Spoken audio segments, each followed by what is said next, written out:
Hey guys, and welcome to another video here on Power Staples. I'm Teecee, and today I'm showing you one of my recent modern decks I built, and this is called Tin Can. And I will explain why this is called Tin Can later in this video. But first of all, it's kind of like a combination of two different decks all together. First of all, I was inspired by a Magic YouTuber that's going to play Magic online, which is Magic Aids, who built a quite similar version that abuses hardened scales in it. So I was really attracted by that and wanted to build a deck around it. But it also comes to my mind that I could use it in combination with the affinity cards that are very popular in modern general, and it also works well in a deck that uses a lot of artifacts, obviously. So it came to my mind that this version could be it, and I tried it out a little bit. Now it's gone to a version that I really like, and I also tested it a lot. It's an aggro deck, but it's also very beneficial. It's also has so much value in it, and it also is so strong against aggro. It's wonderful. You can win on turn 3 if everything comes all together, and it snowballs like from there, especially when you have hardened scales out, which is a card that is very strong in this deck because there's so many cards that function together with +1/+1 counters and anything. It's kind of like the same thing with steel overs here. If it's getting not removed from the board, what can you say? It's over anyway. And even if opponent is trying to get rid of the whole and destroy, for example, all creatures or all artifacts, it can just rebuild very fast. Even it's not maintaining that much card draw or anything, but it's just so powerful. Every card that I can pick up from the top is just so strong on its own. So this deck has so many cards in it that have very much value, like cards like Ravager and Walking Ballista and anything. They are so strong on their own, and they're also even better together, especially when it comes to the mind that like hardened scales working so great. It also uses so many cards that are very popular in modern anyway, like granite plating for instance, or even using the man lands, Blink Mode Nexus and Ink Mode Nexus, which is also very beneficial if it comes to like putting all these +1/+1 counters on it, for example in combination with Ravager or with a granite plating attached to it, and it can end the game very quickly because of the infect ability. So this deck very features so many great cards all together, and you always can commit a powerful threat one after another, and especially if it's unanswered, it gets out of control very fast. So first of all, we start off with the creatures we are going to play in this deck. Yeah, that's a classic. That's the powerhouse on its own, Ravager. Not really need to explain it. Everyone who's ever played Modern already knows it. For 2 mana you get a 0/0 creature which enters the battlefield with a +1/+1 counter on it, and it has the powerful ability that you can sacrifice an artifact, and if you do, you put a +1/+1 counter on Ravager himself. But that's not all. It also has the modular ability. So that reads whenever Ravager dies, you can put all the +1/+1 counters that are onto Ravager at that point onto another target artifact creature you control. And this is powerful naturally, because you can always sacrifice any artifact you do not need, or whatever gets targeted or anything that's going to be destroyed anyway, as a response to like a destruction spell or anything. And even if Ravager gets destroyed or targeted for a bounce or anything, then you could also possibly, if you like, to sacrifice him and then put all the +1/+1 counters onto another artifact creature you control. And always have in mind that hardened scales doubles the amount of counters put onto target permanent. So this is really powerful. You not get 1 counter this way, you get 2. You get 1 more per hardened scales on the battlefield. So even if it happens that, for example, because it's sooner or later in the game you will find yourself having 2 hardened scales on the battlefield, possibly, if they get unanswered, maybe in the first game or anything, while your opponent doesn't feature that much artifact and enchantment destruction in his deck, then it's get even better. And at that point, it's like wonderful to see all these +1/+1 counters like doubled or tripled anyhow, and this is very powerful. So every trigger of Ravager becomes immensely better if 1 or even 2 or whatever number hardened scales should ever be available on the battlefield at that time. And then there's also so many cards that are very beneficial anyway, in any format, like modern format anyway, like Walking Ballista. It's a very strong card recently. It's going crazy in standard, and it's also very strong, like for example in food chain decks in Legacy or anything, any format that can have any amount of mana, like an endless loop of having a billion mana, only wants to finish the game like that with one of these cards. Like Walking Ballista is a great addition to any deck that features endless mana anyhow. In this deck you don't get endless mana, let's say that, but even if you skip the score at home, this card is very wonderful, very flexible, because you have first to pay double X, and then it enters the battlefield as a 0/0 with +1/+1 counters on it equal to the number of X mana you pay. But then the very important ability it has is that, kind of like a Triskelion, you can remove any number of +1/+1 counters from it. Whenever you remove any +1/+1 counter on it, then you can deal 1 damage to target creature or player. And this is colorless direct damage, very, very flexible, very wonderful against like colored sources. And this is very, very interesting because you can end the game right there. And Walking Ballista also features another great ability that says when you can always pay 4 mana, which is a lot in Modern, I know, but if you ever happen to pay that amount of mana, then you can put a +1/+1 counter on Walking Ballista, so you can also grow later on in the game, let's say. And if you have hardened skills out, again, this gets out of control because it adds up on these counters. There's only kind of like a Walking Ballista familiar, the Hangerback Walker. We are kind of like in the same league here. Also a great card, a 0/0 comes into play with equal to the amount of X mana you pay for it, and you also have to pay the mana twice, XX in the cost, and it enters the battlefield with a +1/+1 counter at first, but always have in mind that it's going to be even more. And when the Hangerback Walker dies, the ability triggers that you can get a chopper token with flying onto the battlefield equal to the number of the +1/+1 counters that have been on the Hangerback Walker when it dies. So it actually gets even better that way, especially with cards like Steel Overseer, because you can add up, you can go white with this card when it dies, and because you have sacrifice outlets, even if it is not getting destroyed, then you can sacrifice it and you will get the tokens in addition to your board anyway. It's getting even better. And also it has the ability you can pay 1 generic mana and tap the Hangerback Walker itself, and then you can also add a +1/+1 counter on it, which will always trigger all the hardened skills, of course, so this gets even better. And because it's a tap ability, you can also abuse Voltaic Servant with it. So you can untap an artifact during the end of your turn with this, so you can also use kind of like this. There are even better cards in this deck that may allow you to untap and use that much of value with it, but this is also a great opportunity, if it's ever necessary or possible, to get white on the board if you add up on counters on the Hangerback Walker and then possibly having to sacrifice it, or when it dies anyway, and then you get that many tokens, and this can end the game because they're flying and anything. Also great chump blockers, wonderful cards in general, and in this deck it gets even better. Then we have kind of like a filler, like it seems, but this card is really good. It's Arcbound Worker. Back in the days of Darksteel, when I played Type 2 with this, then it really much loses attention because Skyclamp is banned, of course, in Modern, naturally. But this is also great, so in this deck it features very much benefits. For 1 generic mana, you get a 0/0 that comes into play with 1 +1/+1 counter on it, which can be more. And then it says that whenever it dies, it also has this module ability, like Arcbound Ravager has. So for 1 generic mana, if there are 1 or 2 hardened skills out, let's say, you can get a very big creature on its own. A 1 mana 3/3 or something is also very valuable on its own, even doesn't have a special ability anyhow. But then when it dies, or when you sacrifice it or whatever, you can also get these counters onto another target creature. And always have in mind that, for example, cards like Inkmoth Nexus that benefit that ability, that are very, very fast. For example, you can push this card if possible. Also this counter stay on it when it turns back at the end of the turn, not being a creature anymore. And when it comes over, when it swings with flying, and it has this infect ability, this can end the game really, really quick, I'm sure. Then we also have another 2 of Volt Scourge. This is very interesting. That's heavily seen in artifact decks anyway. Let's say in like affinity decks in Modern format. And even if this card is good, not many players run actually 4 copies. So I only run 2 here because it's good, but it's only really, really good combined with a Canine Plating attached to it. Then it gets really out of control. It's an artifact creature. It's a 1/1 flying with 1, and another mana cost is a Phyrexian mana.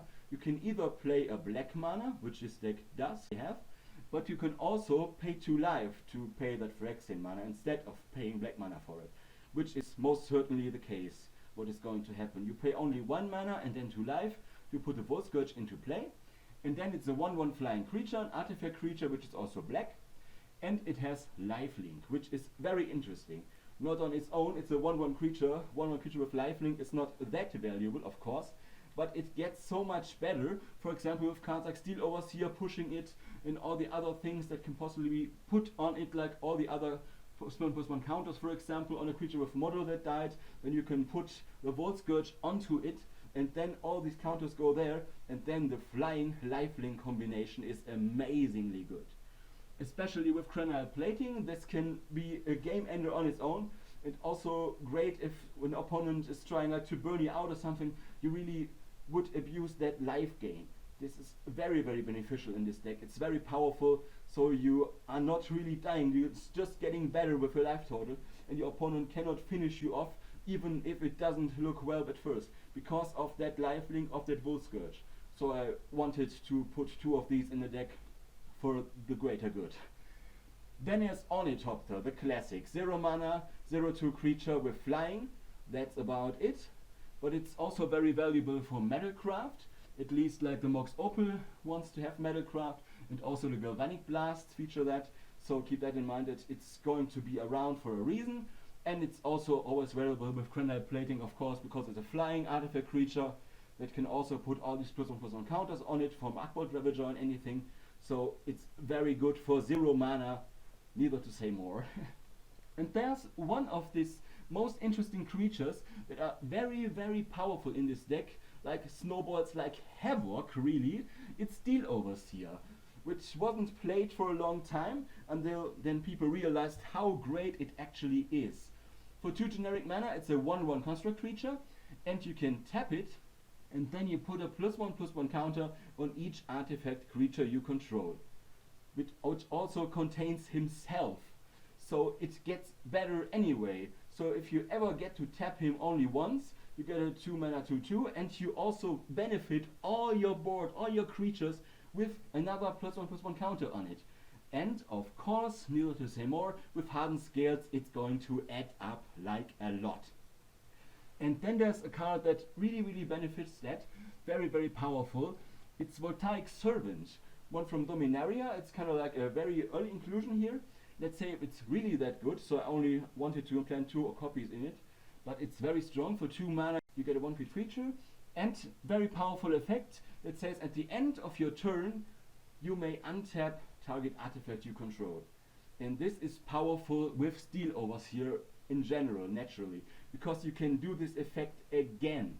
That's the main reason I added in Voltaic Servant, because of Steel Overseer. That's powerful.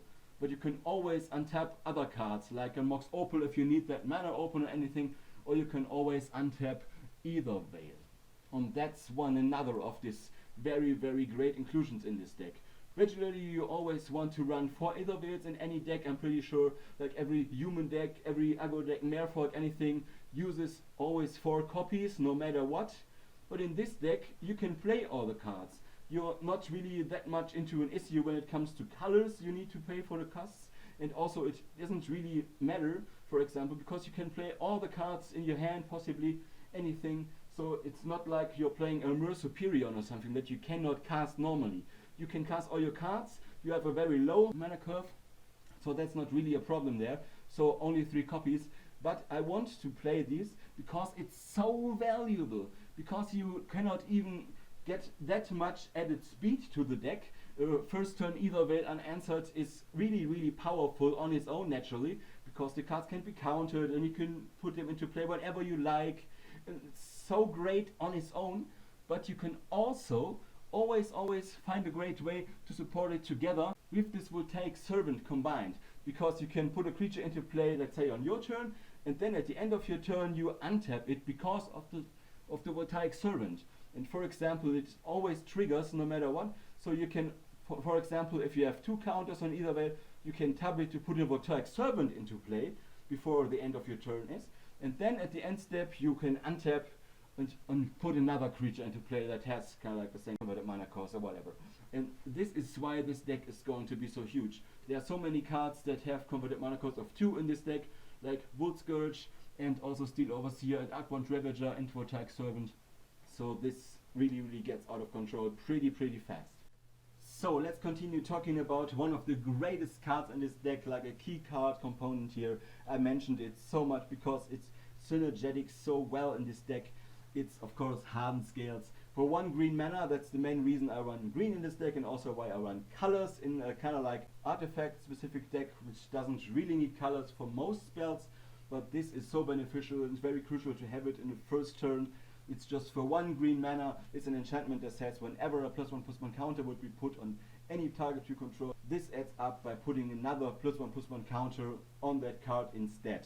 And especially if you always get a hand with 2 or more, even more of these Hardened Scales in it, then it's perfectly fine. It's the perfect situation there. Where your opponent is not removing it instantly or the next turn or something, then you can really abuse that. Then it's kind of like he's stuck between a rock and a hard place, and you can get like crazy board states during the first few turns because you had this on the first turn, whatever. This gets really out of control. Then you have another 1-cost spell. It's kind of like more like a removal spell. It's Galvanic Blast for 1 red mana, so you always want to have red mana as well. You get to do 2 damage at first to target creature or player, but of course that's not all. If you have Metalcraft available, you have 3 or more artifacts in play, that is, and you will have that, trust me, it always happens when you have that, then you will shoot 4 damage instead of 2 to target creature or player. So it's getting even better than the All-Star Lightning Bolt. 4 damage for 1 red mana. This is powerful, especially if your opponent doesn't see it coming. For example, if you have a Mox Opal and you can untap it with a Tyke Servant or anything, then you have that red mana available on his turn even after you tapped out, for example. So it's very powerful, and you can always get great blockers out of the way and anything. You can stop attackers, whatever you can block, and then kill anything before. So it adds even up. It's not even 4 damage.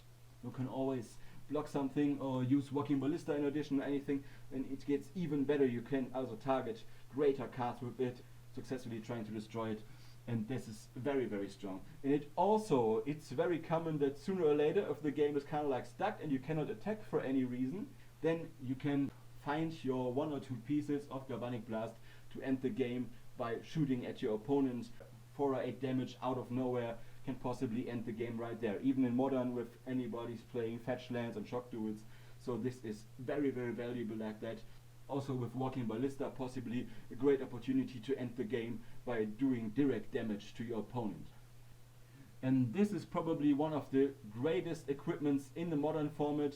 If you're going to play like an affinity deck, an artifact style deck, of course, it's Granite Plating, the all-star of any affinity deck ever possibly played. It's very strong. For 2 generic mana, it's an equipment that enters the battlefield, and you can pay 1 mana to equip it to a creature you control, and then the creature gets +1/+0 equal to the number of artifacts you control, counting it itself also in addition. Especially with cards that can add up, like cards like Omnitopter playing on the battlefield for one of these reasons, that you want to have that many artifacts in play, as many as possible of course. And also cards like Mox Opal can add up to that count. And let's talk about also cards like Darksteel Citadel. They are almost only here to enable Metalcraft and also to be sacrificed or Aqua Dravage or anything, but also to add up on this amount of artifacts you control for a Granite Plating. And if you ever get your chance to get 2 Granite Plating on a creature that has any evasion, then it's kind of like going very well for you, I guess. And it also has that ability, you can pay 2 black mana to equip it to a creature as instant speed.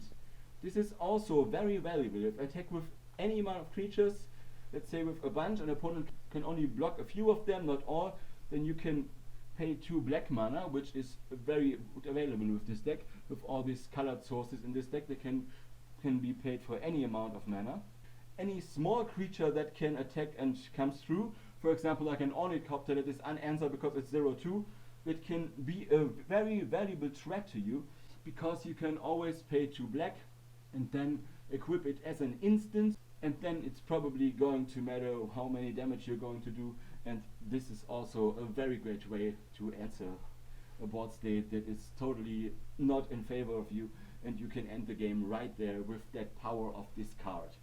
Then this deck also features 2 Mox Opals, because it's very nice in here. Only 2 copies, because you only need to get 2 lands honestly, and you can do almost anything you ever want. You can always use more mana, of course. You can get better use of your walking ballistas and hangerback walkers there for this double X. Then onto the mana base. We have only one forest in here, so it can only be fetched out probably, for example, when an opponent uses like Path to Exile or Assassin's Trophy, one of the new cards, or also Ghost Quarters, also anything, we can get this one out. It's very, very strong. Of course, when someone Ghost Quarters many more times, for example, they can destroy the forest instead, and then we don't have any other basic. That's really unfortunate anyway, but we can only afford to have one more basic in here, and that's the thing, it's not really that important because we are running a very fast clock. We only want to finish the game as fast as possible. We are the aggressor in many matchups, so this is not the problem to lose like onto having too much land destruction like Ghost Quarter or anything. Then we have one Pendelhaven because we can. It's a legendary land, so you literally only 1/1, and you can get a green mana like it's Rare Forest, and you can also tap it to get any creature that is 1/1 with base power and toughness to give it +1/+2 until end of turn, which is very valuable to all of our creatures. They only come into play with 1+1/+1 counter, like all these Archmont Ravagers and all the walking ballistas and anything, any kind of creature, especially also very valuable for Steel Overseer, so that you can protect it pretty well. So this is a very fine slot in here. Then of course there are our manlands, which I run only 3 and 3 of them. 3 of the Inkmoth Nexus, the ones with Infect, and there are also 3 of the Blinkmoth Nexus. Because sometimes Infect is very, very strong, especially with Granite Plating and many tokens on it. But if that's not the case, then any damage that's going to be produced by the Inkmoth Nexus is not really valuable to us, because opponent gets 2, 3, 4 Infect counters, and that's about it. If these Inkmoth Nexus are not going to win you the game with Infect, then nothing else is going to be happen. So this is very valuable here because we can use Blinkmoth Nexus. It's kind of like the same role, and you can also add up on damage because it's obviously doing strict damage and not Infect. And you can always tap one of these Nexuses to give another Nexus +1/+1 till end of turn. So it's very, very powerful, especially if opponent board wipes us or anything, then all these manlands can really work well, because you can always keep the counters on them. If you put counters on them because they happen to be artifact creatures, when they turn into creatures, when you activate them, then you get artifact creatures out of it, and any kind of situation where you can get all these module counters, like from Archmont Ravager or Archmont Worker, onto one of these activated creatures, then it's very, very powerful, because these counters maintain even if this creature happens to be only a land and not a creature anymore until end of turn, so you can activate it again later, and then these counters will add up as well. Then we have another package of lands, which happen to be all these colored sources we run in the deck, except for the forest and the Pendelhaven producing green. So we have like 3 Spire of Industry and 3 Glimmer Void. And the reason for that is that Glimmer Void almost always is a great card, but sometimes it can be very, very problematic if we don't have kind of like a Dark Citadel out in anything, or Mox Opal or anything, or when an opponent board wipes us or destroys all artifacts we control, like with Creeping Corrosion or anything. And that is really problematic, because if you control no artifacts at the end of any turn, then this negatively affect triggers and Glimmer Void is going to be destroyed. And we want Spire of Industry instead, which can be tapped for colorless mana or can be tapped for mana of any color, and then it deals 1 damage. That's not a problem here. And we also have 3 Dark Citadels, just for the reasons I mentioned before. It was to keep that Metalcraft going, and also to keep these Glimmer Voids in play if someone destroys all artifacts, of course, and also to sacrifice them possibly for an Archmont Ravager or anything to add up on counters and keep the engine going. This is a very valuable land in this deck because it's indestructible. That's all for the main deck. Then in the sideboard we feature a lot of interesting cards here to benefit our value even more. For example, we have 2 Edge Champions in the deck. Only 2, only in the sideboards, because it's not really heavy artifact kind of build, because it's only really valuable if you have the Granite Plating available in a lot of artifacts, which is a really heavy setup to take, and if you don't have it, it's probably not great enough, but you can surely put it in from the sideboard anyhow after the first game if it's ever necessary. It's for 3 mana as a 2/2 artifact creature, and as long as you have Metalcraft, this card has protection from all colors.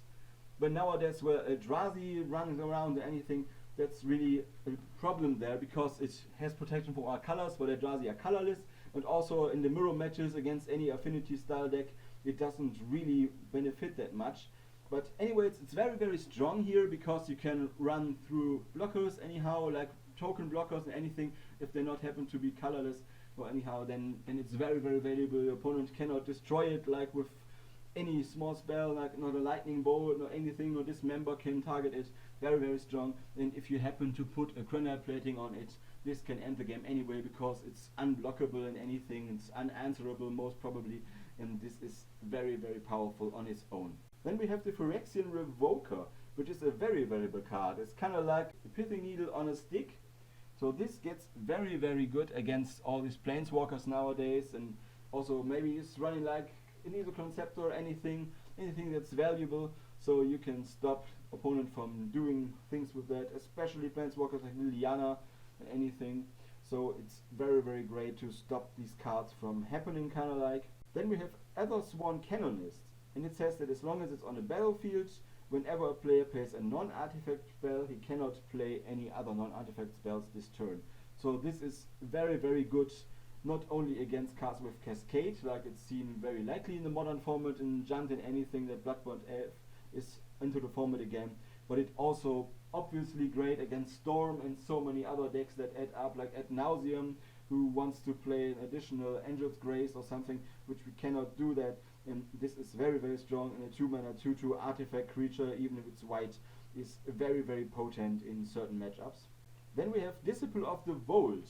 It's a very powerful card, but only in the sideboard for several reasons. For example, that you most certainly want to draw another card in a random situation. It's only really good to end the game, let's say. For 1 black mana you get a 1/1 Cleric, and whenever an artifact is put into any graveyard from the battlefield, then target opponent loses 1 life. And this is very powerful, because first of all it's not damage, and also very interesting is that you can sacrifice cards with a sack outlet like Admont Ravager. You can sacrifice many, or let's say all, of your artifacts, also to add counters, and then you can sacrifice himself and anything more. And whenever this happens, then this Disciple of the Volt triggers, and opponent loses 1 life for each and every artifact that is put onto the graveyard from the battlefield. And this not only counts for your artifacts. When your opponent is, for example, playing KCI and playing a lot of cards and always sacrificing all these spheres and anything, all these chromatic stars, chromatic spheres, Terrarions, anything, then this will trigger multiple times, even if your opponent is only digging and not really doing anything. And this is so valuable. This is wonderful. Against KCI, this has won me several games already. This is great. Then we have Nature's Claim. Of course, this is a very potent card. It's the better Naturalize, let's say. Especially great when your opponent gets 4 life and you're going to eventually win with Infect possibly. So this is not really a problem, giving your opponent 4 life. You can also do it on a card you control, because you have several artifacts you can sacrifice by destroying them with that Nature's Claim on your own, and you will be the one who's going to get this 4 life, which is normally a disadvantage. But you can do it to gain life, so it's even valuable in the burn matchup, and it's always great to destroy artifacts and enchantments of your opponent anyway. So for 1 green, it's so great card. It's an instant. It's really the best of the deals. Then we have another very interesting card. It's Dispatch. Normally in a decks like this you would run cards like Path to Exile, which is kind of like a very similar card in general. But in this deck, where you always have Metalcraft, this is very potent. For 1 white mana, it's an instant that's a tap target creature, which is not that interesting at all. But if you have Metalcraft and you play it, you do not tap the creature, but instead remove that creature from the game, you exile it. And this is naturally a lot better, if not the best. For 1 white mana, it does not even have that disadvantage, like Path to Exile, where your opponent can get a basic land tapped from his deck. So this is very powerful. You can do it for 1 mana at any time as an instant, not to say more. And then last card, 3 times, we want a Rip Flare, which is very great, especially against decks like Elves and anything, token strategies and anything. 1 in a red mana, it's a sorcery that deals 2 damage to each non-artifact creature. except for cards in the sideboard, like Disciple of the Vault, we run only artifact creatures as our creatures in this deck. So this does not really get any problematic at all for us, and it's a one-sided board wipe, let's say, because our cards are not targeted by that, it's not affected to our artifact creatures. So this is very, very, very strong. I'm really sure this deck is very, very strong. I'm really going to test it even further. But as much as I've tested it recently on tournaments, it's very strong. It's very, very creative, of course. It's a deck that doesn't see play that often. It's kind of like a surprise factor. And it also happens to be that this deck wins so many games even because of that. That your opponent figures out what could possibly be in your hand, what could you probably top deck, and then you top deck kind of like something that he doesn't expect you to get from the top, and then it's getting even better. And of course you have to mulligan to kind of like always try to find your hardened scales, your Canal Platings, or your Steel Overseers mostly, and also possibly in a starting hand and Etherwell is very variable. So these are the cards that are very, very powerful in this deck, and anything else is just a snowball system. Whatever you draw next will be fine as long as anything else is on the board, because these cards have to connect to each other, they have to synergize, and especially with this module out and anything. So this gets very much out of hand for your opponent, especially if you're the aggressor in this matchup. You do not have to be on the defense. Then this is a very, very powerful deck, and it can also win in the mid game because you can get very powerful creatures. You can make them even bigger than your opponents, and you can also shoot them down, for example with Galvanic Blast, and you can always sneak a quick win because of cards like Canal Plating on an infect creature. This is a powerful deck, I'd say. I'm also very curious if you want to try it out, and please leave here any comments. I'm always very happy to read all these very kind comments of you, and always stay tuned for more. And hopefully we'll see each other again on another video here, hopefully on Power Staples, on another deck video or anything like that. And I hope to talk to you soon. Bye!